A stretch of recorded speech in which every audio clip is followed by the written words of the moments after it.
Hey Run Junkies, it has been a couple of weeks and I have quite a bit to get to in this week's training update. But first, let's talk about my last race. It took place last weekend, the Slacker Half Marathon. Now I have to be brutally honest here because I went through a long processing period around this race and I couldn't figure out what bugged me about this race, what if it was the race, if it was me, what was going on. When I finished the race, I was very frustrated. I was disappointed. I was almost to the point of upset, not really angry, but just upset by how I did on that race day. At first, I blamed the race itself and the organization of it. Logistically, it wasn't clear what was happening, and to the organization's credit, they had to kind of punt on a few things logistically because of construction. So they had to move parking, they had to do things a little differently than they've done in the past. So there was that issue right there. The second issue was huge, and that was that there were 2 water stations missing in a row. So the tables were there, the trash cans were there, but there was no one standing there and there was no water to be had. In addition to that, the weather was warmer than I anticipated and the altitude affected me far more than I expected it to. And lastly, I had unrealistic expectations about how I was going to perform during this race and what my abilities were, given that I am fighting this Achilles injury. Really, I rolled the dice in running this race at all. I could have made things a lot worse. Luckily, I didn't. The bottom line is that it wasn't my race. It just wasn't my day. I hadn't really planned any goals going into the race, and I was kind of running along in the first 5 miles thinking, gosh, what kind of goal do I want to set for myself today? That's not the time to set your goals when you're in the middle of a race, by the way. I will take ownership of all of the lack of planning and kind of the lack of enthusiasm I had around this race going into it. I think I was just in a race burnout and I wasn't really ready for it. I wasn't into this race going into it. That's not the organization's fault, that's entirely on me. Even though there was a net downhill advantage, it was kind of canceled out by the altitude and heat disadvantages. Even though I had a 2-hour, 26-minute and 28-second finish, and Coach Christine said that this is actually pretty good considering the altitude. So will I do this race again? I don't know. I can honestly say I've checked it off my bucket list. I got the Slacker shirt. I mean, isn't that cool? I like this shirt. But I think the takeaway here for me, at least, is that not every race is gonna be perfect. And maybe this is an example of when I was racing too much.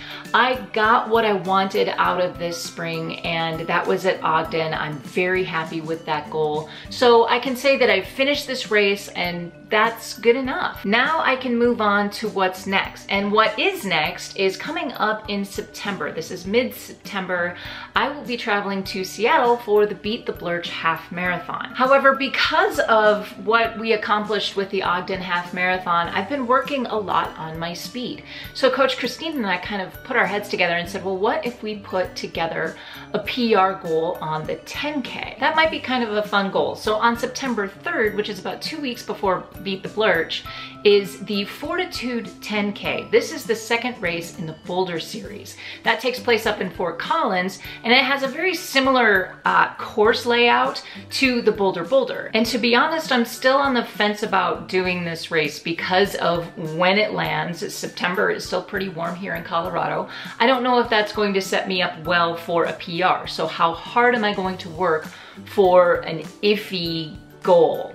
I also don't want to destroy myself for that effort before I go in to Beat the Blurch. So I'm spending the next week here in recovery after Slacker before I decide what I'm gonna do around the Fortitude 10K, because I definitely want to look at Beat the Blurch as my next target race, or at least one of them. Which means right now that my July goals are set. So with that 10K PR idea, I will be working a lot more on the speed work, and I'll probably carry a little bit of that over into Beat the Blurch as well. So we'll see what happens there. I do have one more week of recovery after Slacker. Guys, that one really hurt. It was 5 days before I even felt like running again, and running hurt.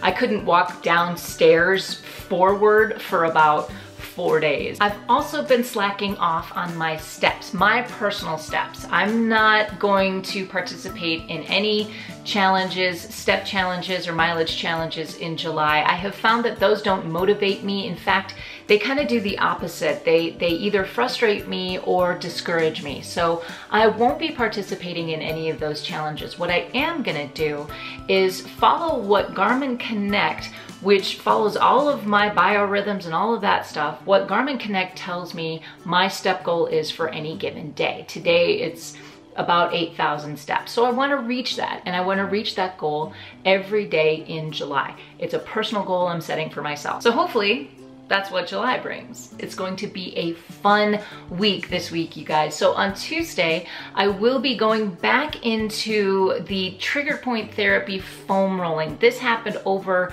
in Ogden at the retreat. We had a session, a breakout session with the trigger point therapy representative, and I learned a few things, but I also relearned a few things as well, and I will be sharing those tips with you on Tuesday. And on Thursday, I have something extra special for you. My friend Laura from the Laura Runs and Eats channel here on YouTube, we sat down and had a wonderful chat about a lot of things, but most importantly, we talked about how yoga and Pilates can kind of help us out as runners. It was a fantastic conversation.